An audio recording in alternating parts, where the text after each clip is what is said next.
ततः पद्मपलाशाक्षः कृत्वात्मानं चतुर्विधम् पितरं रोचयामास तथा दशरथं नृपम् सहिदेवैरुदीर्णस्य रावणस्य वदार्थिभिः आर्थितो मानुषे लोके जज्ञे विष्णुः सनातनः. இந்த வால்மீகி ராமாயண ஸ்லோகங்கள் பரமபதத்தில் எழுந்துருளியிருக்கும் ஸ்ரீ வைகுண்டநாதன் பூலோகத்தில் ராமனாக அவதரித்தான் என்று சொல்ல வந்தவை.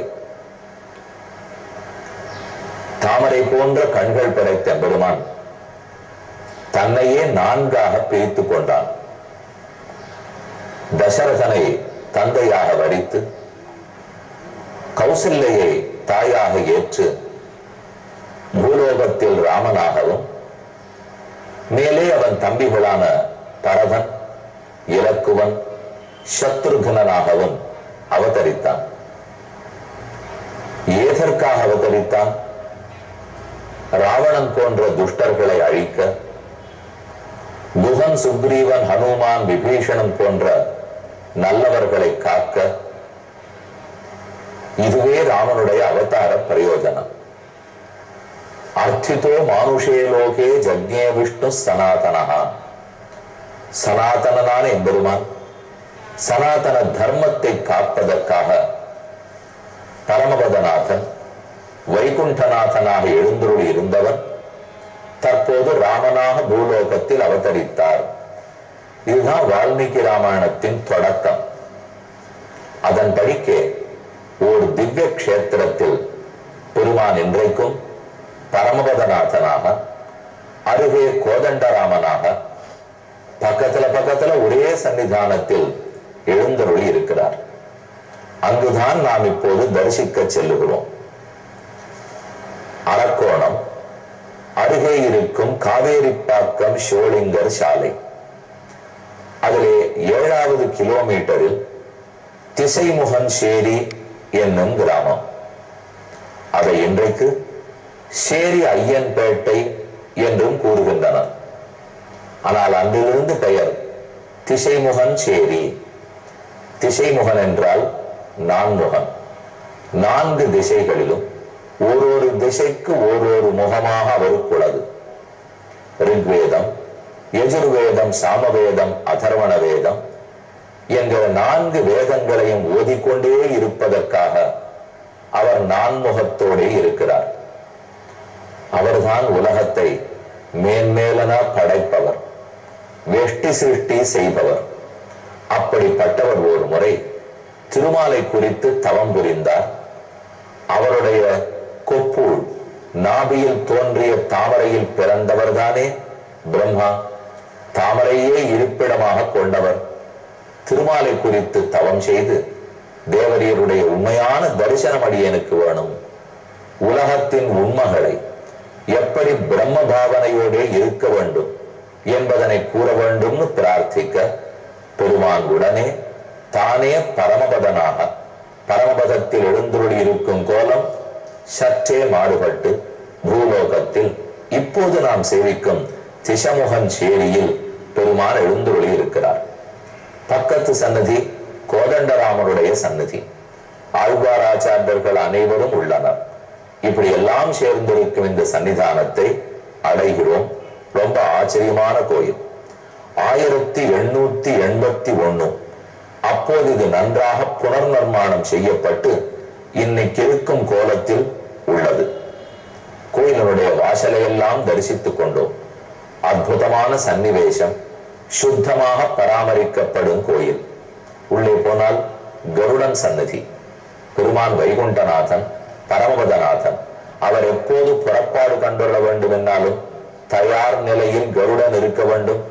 இந்த கருடன் அப்படித்தான் உள்ளார். எங்கும் சன்னதி கருடனை வணங்கினால் அவர் கைகூப்பிக் கொண்டு நின்ற நிலையில் இருப்பார். ஆனா இந்த சன்னிதானத்து கருடன் அப்படி இல்லை. அழகான 2 சிறகுகள், சுபர்ணோசி கருத்மான்னு சொல்லுவார்கள். ஒரு காலை மண்டி ஒரு காலை குந்தி வைத்துக் கொண்டு தயார் நிலையில் இதோ எழுந்திருக்கலாம் அப்படிங்கிற நிலையில் அமர்ந்து கொண்டிருக்கிறார்.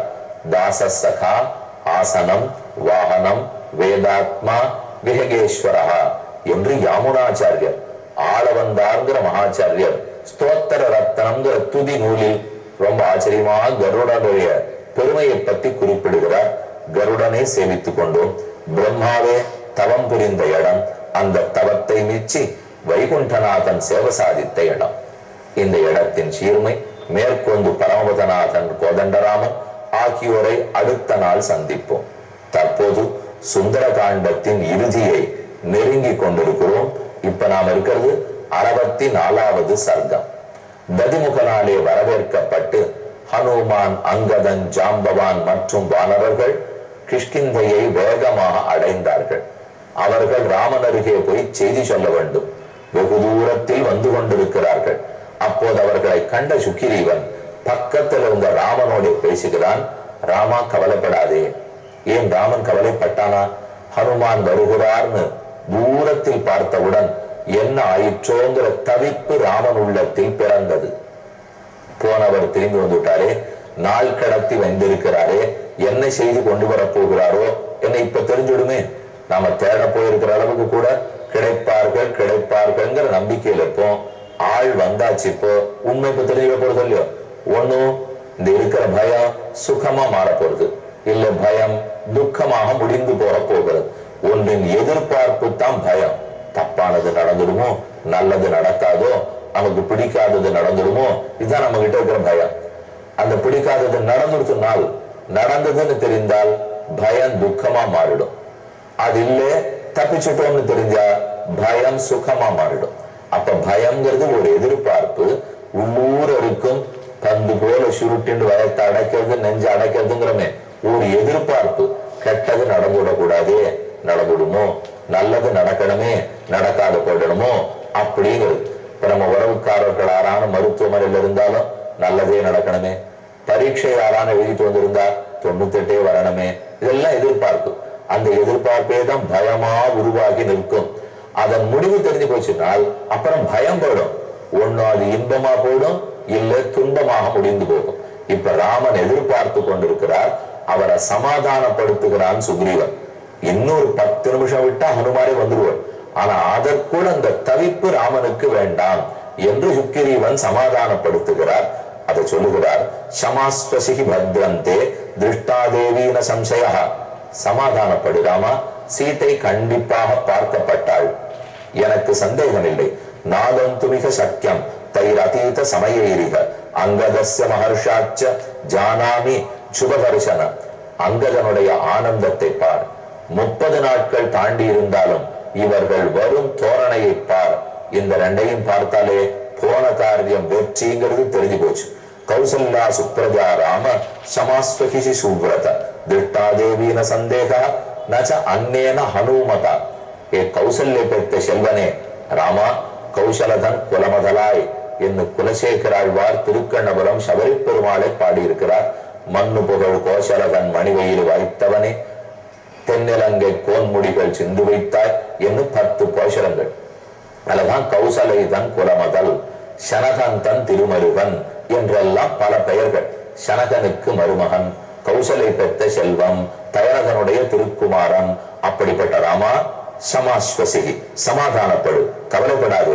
வேறு யாரும் அல்ல, ஹனுமான் தான் சீதையை பார்த்து வந்திருக்கிறார். ஹனுமதீக சித்திஷ்ச மதிஷ்ச மதிசத்தம. அவரிடத்தில் இருக்கும் பண்புகளை கொண்டாடுகிறான். சித்தி எடுத்த காரியத்தை முடித்தல், மதி புத்தி கூர்மை, மதிசத்தம தேவரீருக்கு என்ன புத்தி கூர்மைக்கு குறைவா? ராமா, புத்தியாலே மிகவும் கூர்மை படைத்தவன் நீ. உமக்கு தெரியாதா ஹனுமான் காரியத்தை முடிச்சிடுவார்னு? விவசாயச்ச காரியத்தில் ஊக்கம், சௌரியம், எதையும் கண்டு கலங்காத தன்மை, ஸ்ருதஞ்சாபி பிரதிஷ்டிதம், ஜாம்பவான் யத்ர நேதா ஸ்யாத் அங்கதஸ்ச ஹரீஸ்வரஹ. எங்கு ஜாம்பவானோ எங்கு அங்கதனோ அங்கு வெற்றி உண்மைதானே. வனபங்கேன ஜானாமி மதுனாம் பக்ஷணேனச்ச. மதுவனத்தை அழித்தபடியாலும் அங்கிருக்கும் தேனை குடித்தபடியாலும் தத கிலகிலா சப்தம் சுபா சுஸ்ராவாசன் நம்பரே. மேலும் அவர்கள் பறந்து வரும்போது கிலகிலா கிலகிலான்னு ஆகாயத்தில் சத்தமிட்டு கொண்டு வந்தார்கள். அது குரங்குகளுடைய ஆனந்த ஒலி. அது எனக்கு தெரியும். அவர்கள் காரியத்தை முடிக்கிறதுனால் வருத்தத்தோட வந்திருப்பா, அப்ப போடக்கூடிய ஒலியே வேறு. இவர்கள் பறந்து வரும்போது என்ன ஆனந்தமான சப்தம், அதையும் பார்த்தேன். ஆஜக்முஸ்தேபி ஹரயா ராமதர்சன காங்கிணா அங்கதம் புரத கிருத்வா ஹனுமந்தஞ்ச வானரம். இப்படி ராமனை சுக்கிரீவன் சமாதானப்படுத்தி கொண்டிருக்க செய்தேயே எல்லாரும் கிட்டக்க வந்துட்டார்கள். அங்கதனை முன்னாடி வைத்து ஹனுமான முன்னாடி வைத்துக் கொண்டு எல்லா குரங்குகளும் வந்தனர். ஆனா ராமனுக்கு அருகில வரச்சே ஹனுமானைய அங்கதனைய ஒதுக்கிட்டு குட்டி குரங்குகள் அத்தனையும் முன்னாடி முன்னாடி வந்து நின்றன. பார்த்துன்னு வந்தது யாரு? ஆஞ்சநேயர் தானே பார்த்து கொண்டு வந்திருக்கிறார். ஆனா அந்தந்த குரங்குக்கு ஆர்வம், நாம சொல்லணும். சீதையை பார்த்துட்டோம், அவ எப்படி இருக்காங்கிறத நாம ராமனுக்கு சொல்லணும். அப்ப ராமனுடைய முகம் மலர்றதே, அது திருப்திப்பட்டு ஒரு சொன்னு கண்ணுல ஒரு சொட்டு தண்ணீர் வருவதே நாம பார்க்கணும் என்கிற ஆசை. அதனால எல்லாரும் முன்னாடி முன்னாடி முண்டி கொண்டு வந்தார்கள். ஹனுமான்ச்ச மகாபாபு பிரணம்ன சிரசா ததா. வந்த ஹனுமான் கீழே விழுந்தார், நமஸ்கரித்தார். நியதாமக்ஷதாம் தேவி ராகவாய நிவேதயது. தேவியை பார்த்து வந்தது, அவள் கூறின செய்தி இவற்றை ராகவனிடத்தே கூறினார். முதல் வரி இதுதான். இப்ப வந்ததுல இருந்து ஹனுமான் ராமனிடத்துல பேசல். திருஷ்டா தேவீதி ஹனுமது வதனாது அமிர்தோபமம் ஆகர்ணிய வச்சனம் ராமஹ ஹர்ஷமாப சலக்ஷ்மண. அதீத ஆனந்தப்பட்டான் ராமன். இலக்குவனோடு கூடிய ராமன் ஆனந்தப்பட்டான். எதை கேட்டு? அமிர்தோபமம். ஹனுமத் வதனாத் அமிர்தோபமம் வச்சனம்.